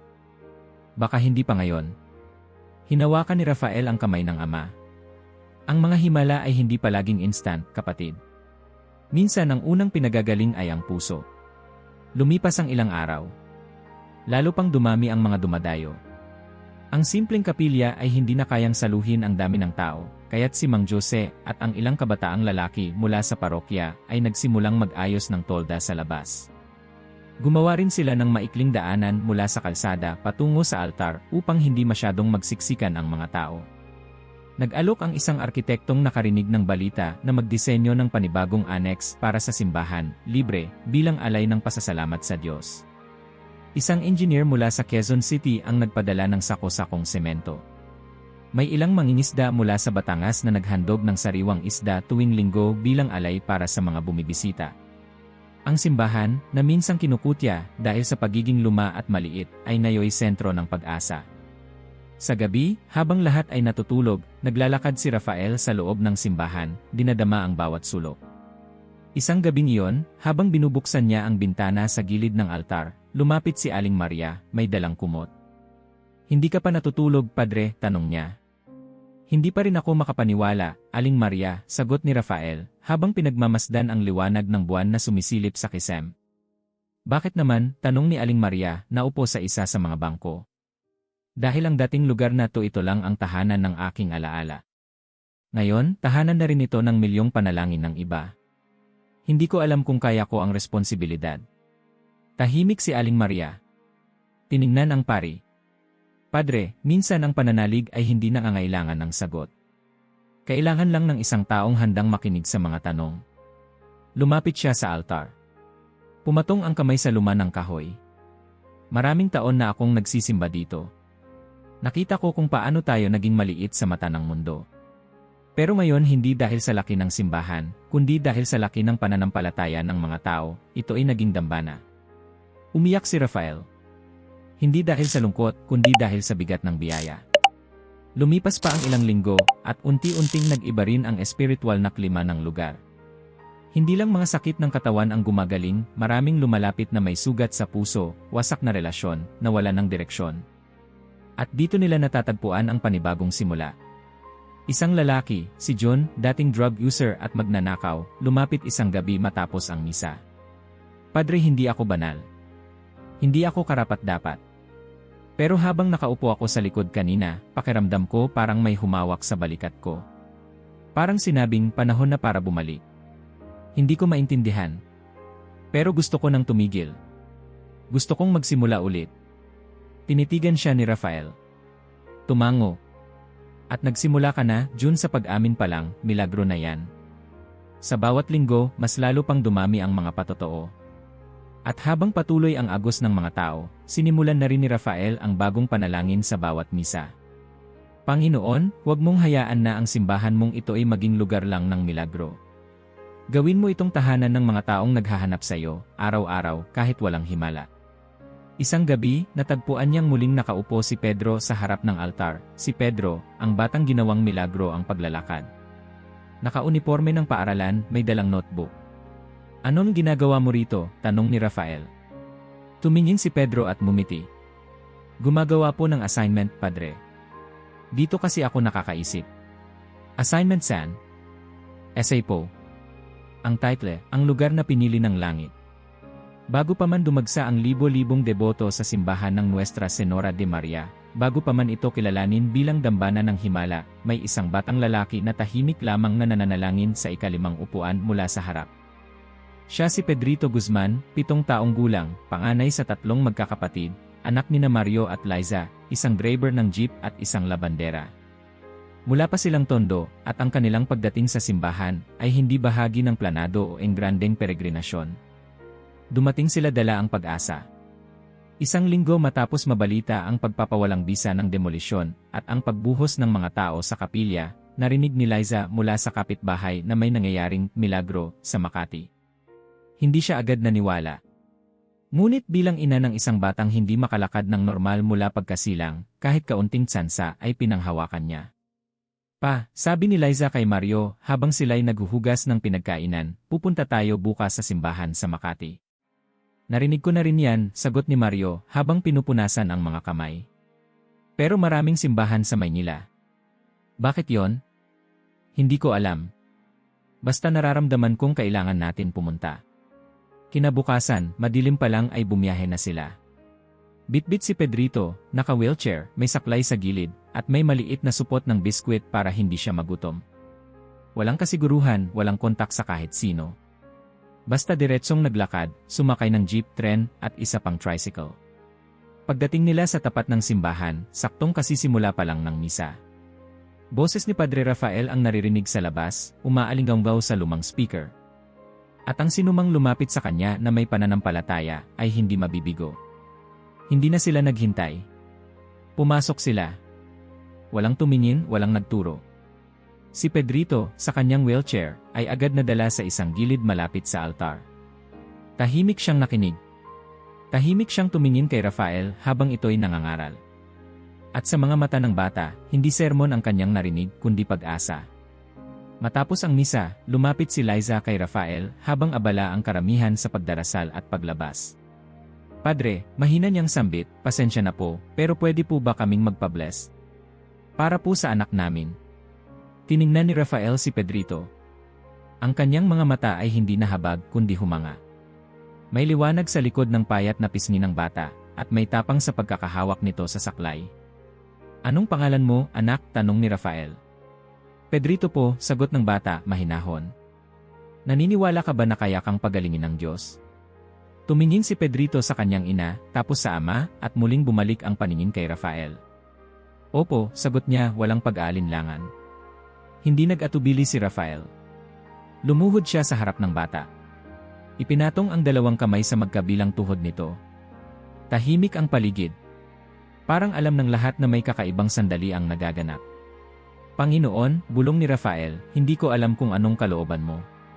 Pero narito ang batang ito, may pusong naniniwala. Gawin mong ayon sa iyong kagustuhan. Hindi para sa aming papuri, kundi para sa iyong kapangyarihan. Walang umikot. Walang ilaw na bumaba. Walang tinig mula sa langit. Tahimik lang. Hanggang sa biglang. Nanay, bulong ni Pedrito. Ano, anak? Pwede ko po bang subukang tumayo? Napakurap si Liza. Napatingin si Mario. Pati si Rafael ay natigilan. Anak, baka, simula ng ina, ngunit pinigilan siya ni Pedrito. Hindi po ako napipilit. Gusto ko lang pong subukan. Walang humadlang. Dahan-dahan, hawak ang gilid ng upuan, itinulak ni Pedrito ang sarili pataas. Una, ang kaliwang paa na natiling nakaapak. Sumunod ang kanan. At sa isang iglap na tila pinigil ng langit ang paghinga ng lahat. Tumayo si Pedrito. Walang saklay. Walang tulong. Matagal. Matatag. Tumayo siya. Napasinghap si Liza. Napaiyak si Mario. Si Rafael ay napaatras, hawak ang kanyang dibdib, tinatablan ng isang presensyang hindi niya maipaliwanag. Anak, tinig ng ina. Ngunit hindi sumagot si Pedrito. Sa halip, naglakad siya. Isang hakbang. Isa pa. Dalawa. Hanggang sa nasa gitna na siya ng easel. Diretsong papunta sa altar. Tahimik ang buong simbahan. Hanggang sa may isang bata sa likod ang sumigaw, tingnan nyo. Naglalakad siya. Sumunod ang pag-iyak. Pagpalakpak. Paghiyaw. Milagro, sigaw ng isang matandang babae. Gloria ay Diyos, sigaw ng isa. Siya ang Diyos na buhay, wika ng isang matanda na lumapit para humalik sa sahig. Ang eksenang iyon ay naging kwento ng buong lungsod. May kumuha ng video. May nag-upload. Pero sa mismong simbahan, walang may pakialam sa viral post. Ang importante, naglakad si Pedrito. Pagkatapos, hindi siya bumalik sa wheelchair. Hindi siya pinilit. Sa halip, umupo siya sa harap ng altar, sa mismong lugar kung saan siya unang lumuhod. Niyakap siya ng kanyang ama. Hidyo, anak ko, ang tanging nasabi ni Mario, umiiyak. Si Rafael ay lumapit, lumuhod sa tabi ng bata, at muling pinatong ang kamay sa kanyang balikat. Hindi mo na kailangan ng saklay, Pedrito. Pero kailangan mo ng panalangin araw-araw. Ang himala ay simula, hindi wakas. Tumango ang bata. Opo, Padre. At mula sa araw na iyon, si Pedrito ay naging isa sa mga tumutulong sa simbahan, naglilinis, nag-aayos ng kandila, nagbabantay ng mga donation box. Hindi siya itinanghal bilang santo. Hindi siya itinaas sa pedestal. Pero sa bawat taong pumapasok sa kapilya, sa bawat debotong nagdarasal ng may luhang umaagos, si Pedrito ay naging buhay na patotoo na ang himala ay hindi kathang-isip kundi isang paalala na ang Diyos ay gumagalaw kung saan siya tinatanggap. Mainit ang araw nang dumating si Miriam Delgado sa simbahan ng Nuestra Senora de Maria. Bitbit niya ang isang maliit na backpack, may kasamang folders ng kanyang mga medical records, at isang rosaryong may punit na lubid, ang tanging alaalang naiwan sa kanya mula sa kanyang lola na pumanaw sa ospital 4 na buwan na ang nakalipas. Galing siya sa Manila, isang guro sa pampublikong paaralan sa Sampaloc, may edad na 35, walang asawa, walang anak. Isang buwan bago siya dumating sa simbahan, ibinaba ng mga doktor ang diagnosis, stage 4 breast cancer, may metastasis sa atay. Wala na raw magagawa. Chemotherapy ay hindi na rin makakatulong. Kung may milagro man, kailangan daw niya yon. Pero wala ni isang doktor ang nagsabi kung saan niya ito matatagpuan. Minsang gabi, habang nagpapahinga sa kwarto, pinakinggan niya sa radyo ang isang late-night religious program. Isinalaysay ng host ang tungkol sa isang simbahan sa Makati kung saan may mga napagaling, may mga nakakita ng himala, at may batang naglakad kahit may kapansanan mula pagkabata. Hindi siya agad naniwala. Ngunit sa loob ng kanyang dibdib, sa gitna ng katawan niyang nilulumpo ng sakit at pagod, may isang tinig na bumulong. Humayo ka. Hanapin mo ako. Kinabukasan, hindi na siya pumasok sa trabaho. Sumulat siya ng resignation letter.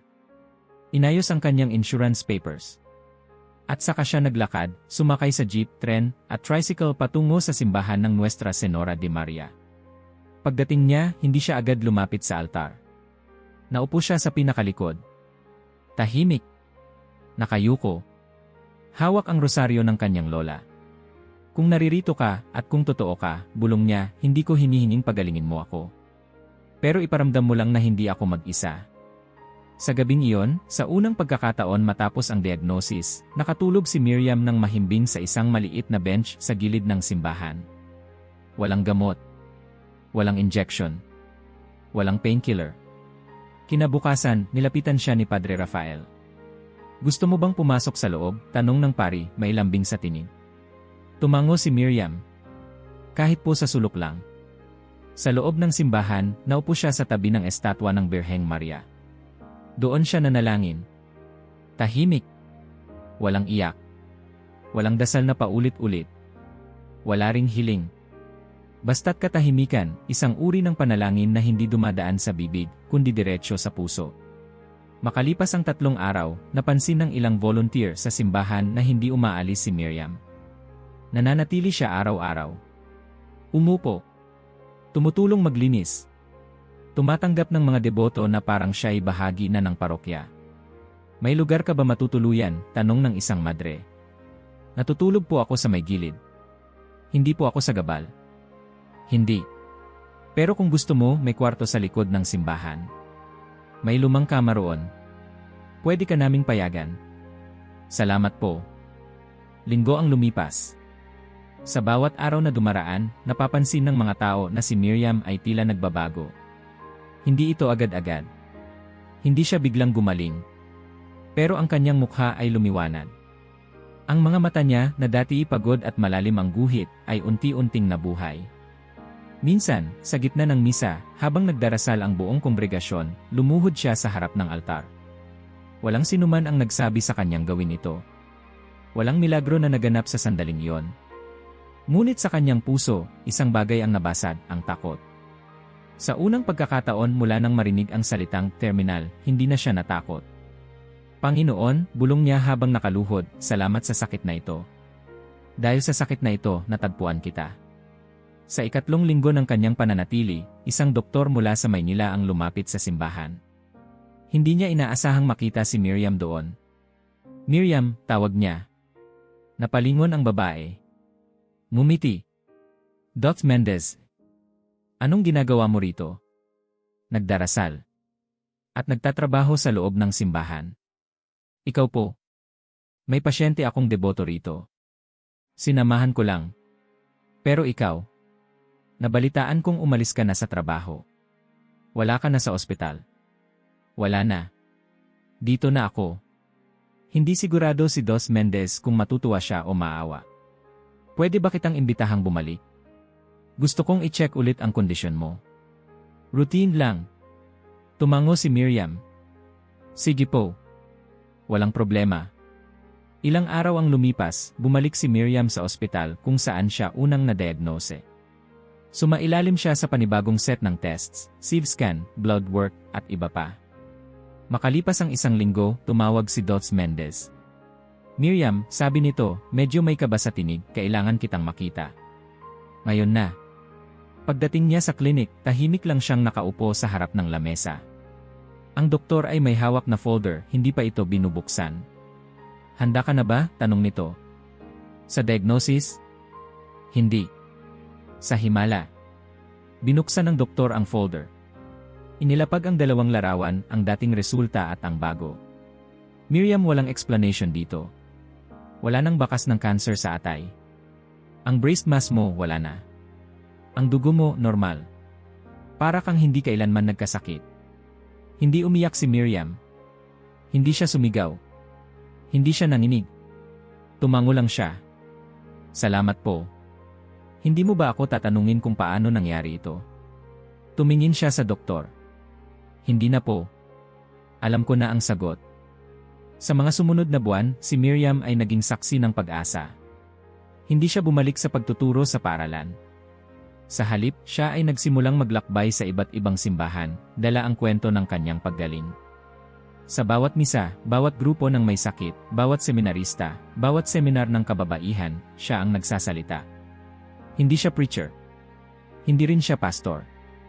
Isa lang siyang babaeng pinagaling ng pananampalataya, at ngayon, ibinabahagi ang kapangyarihang iyon sa iba. Hindi ako ang milagro, madalas niyang sabihin. Ang milagro ay kung paanong kahit sa bingit ng kamatayan, ang puso ko'y natutong manalig muli.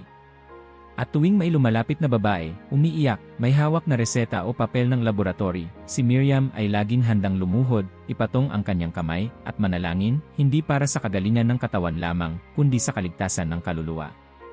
Makalipas ang halos 2 buwan mula nang kanselahin ang utos ng demolisyon, muling nakita si Mayor Ricardo Zalameda sa pintuan ng simbahan ng Nuestra Senora de Maria, hindi bilang opisyal na may dalang dokumento, kundi bilang isang taong nagbabalik. Hindi siya agad pumasok. Tumayo lang siya sa ilalim ng araw, nakasuot ng simpleng polo, walang bodyguard, walang aide, walang media.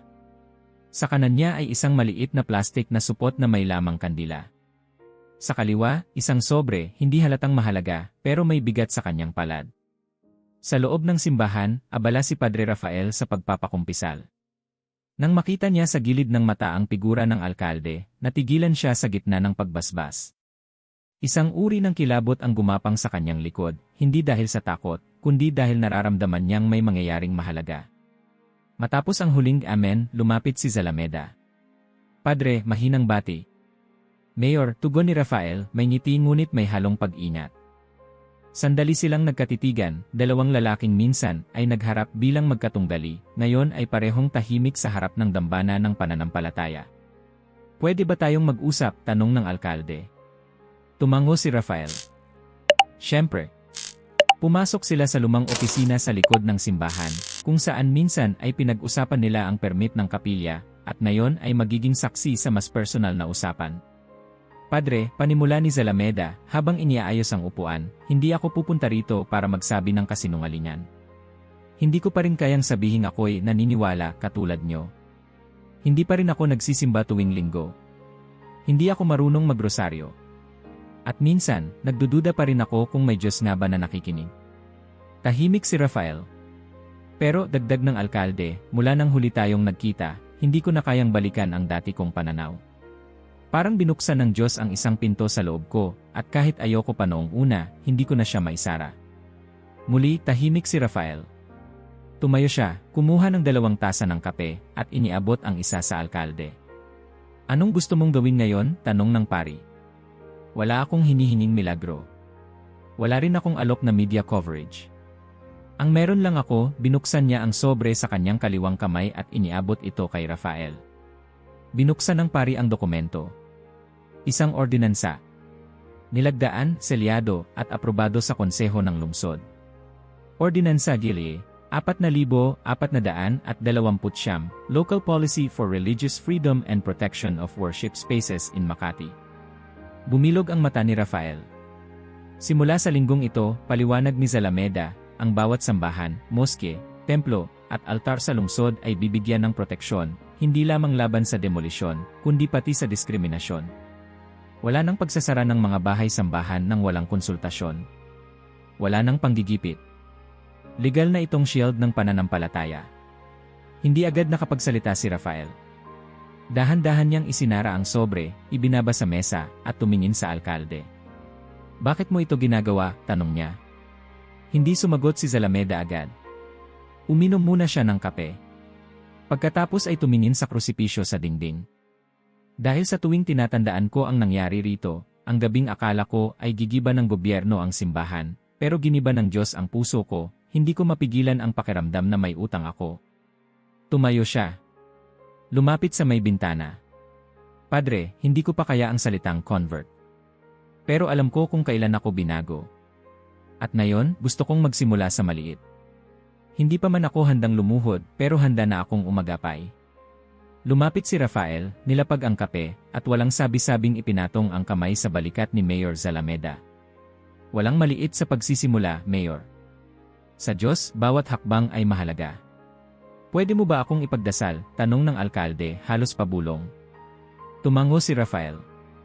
Lumuhod siya, hindi para magpakita, kundi dahil alam niyang ang ganitong pakiusap ay hindi sinasayang. Inaanyayahan kita, Ricardo. Hindi bilang mayor. Bilang kapwa manlalakbay. Pikit mo ang iyong mata. Pumikit ang alkalde. At sa gitna ng katahimikan ng opisina, sa gitna ng lumang silya at lamesa, sa ilalim ng ilaw na pumapasok sa bintana, winika ni Rafael ang panalangin. Panginoon, narito po si Ricardo. Hindi perpekto. Marami pang tanong. Pero box ang puso. Huwag mo siyang pilitin, Panginoon, yakapin mo siya.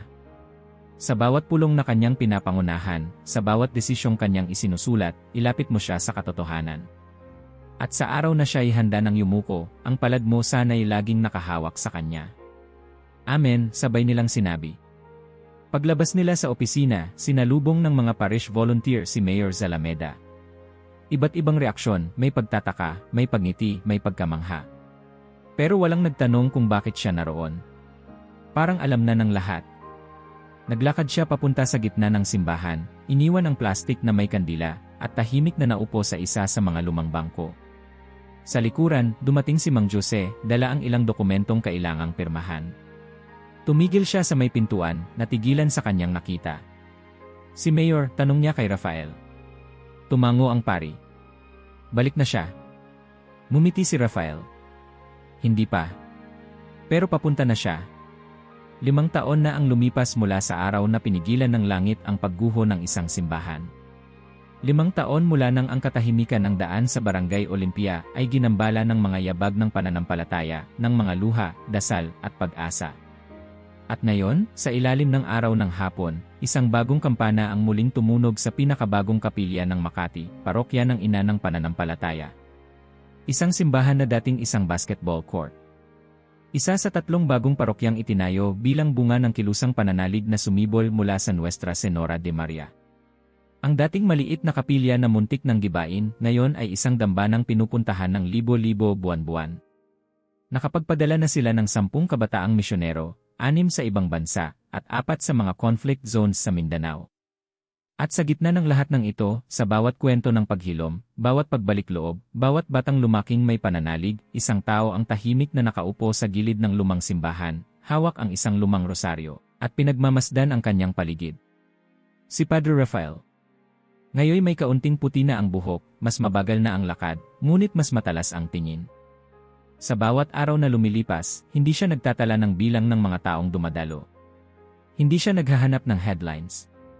Hindi rin siya sumasagot sa mga tanong tungkol sa kung totoo bang nangyari ang himala. Ang kanyang trabaho ngayon ay magpatuloy. Sa kanyang mesa ay may isang lumang journal. Nakabukas ito sa pahina kung saan isinulat niya ang salitang, pagkatapos ng himala, dapat may misyon. Ngayon, ang simbahan ay may feeding program, mobile clinic, scholarship fund, livelihood training, at sariling publishing house na naglalathala ng mga kwento ng pananampalataya mula sa iba't ibang sulok ng bansa.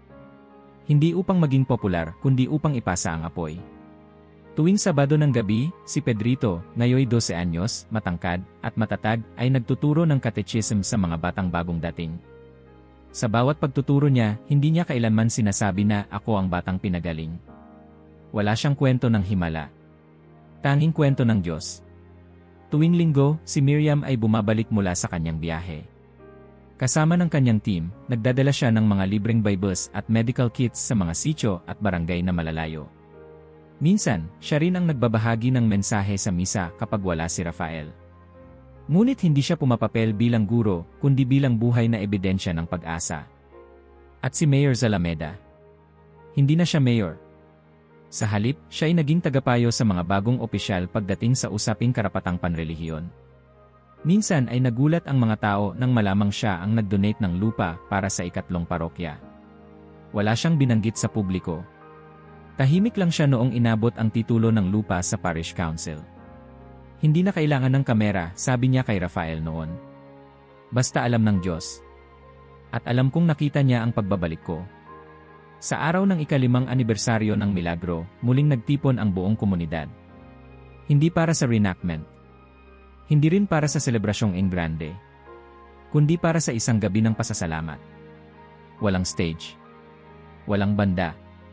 Tanging isang mahabang misa, buk sa lahat, mayaman o mahirap, edukado o hindi, bata o matanda. Sa homilya, si Rafael ay muling tumayo sa harap ng altar. Tahimik ang kanyang tinig, ngunit bawat salita ay bumabaon. Hindi natin inimbita ang himala. Dumating ito. At sa pagdating nito, tayo ay binago. Hindi lamang ang simbahan. Hindi lamang ang lungsod. Kundi ang ating mga puso. Ang ating pananaw. Ang ating hangarin. Marami ang nagtatanong, nasaan na ang himala? Ang sagot ko, naririto pa rin ito. Nasa bawat batang natuto ng dasal. Nasa bawat pamilyang nagbalikan. Nasa bawat pulis na piniling magdasal sa halip na manakot. Nasa bawat tindera na nagsimula ng negosyo mula sa biyayang hindi niya inasahan. Ang himala ay hindi palaging liwanag mula sa langit. Minsan, ito'y katahimikan ng puso sa gitna ng gulo. O kaya'y kapatawaran ng taong hindi marunong magpatawad. Napaluha ang marami. Si Rafael ay bahagyang tumigil, huminga ng malalim. At kung minsan, dagdag niya, ang himala ay ang simpleng katotohanan na ikaw ay naririto pa. Buhay. Humihinga. At may kakayahang maniwala. Habang may pananampalataya, habang may mga taong patuloy na lumalapit, tumutulong, at nagsasabi ng naririto ang Diyos, hindi matatapos ang himala. Tumahimik ang simbahan. Hindi sa kakulangan ng palakpakan, kundi sa bigat ng pagkakaunawa. Sa dulo ng misa, isa-isang lumapit ang mga tao. Ilang matanda ang nag-abot ng sulat ng pasasalamat. May mga batang may dalang bulaklak. Si Rafael ay hindi na nagsalita. Ngumiti lang. Tahimik. Mapayapa. At sa gabing iyon, habang nakaupo siya sa gilid ng simbahan, tinanaw niya ang krus sa ibabaw ng kampanaryo. Tila bumulong sa kanya ang hanging dumaan. Habang may pananalig magpapatuloy ang himala. Kung naabot mo na ito, mag-iwan ng like at mag-subscribe dahil ang mga balitang tulad nito, ikaw ay dapat. Ang unang nakaalam.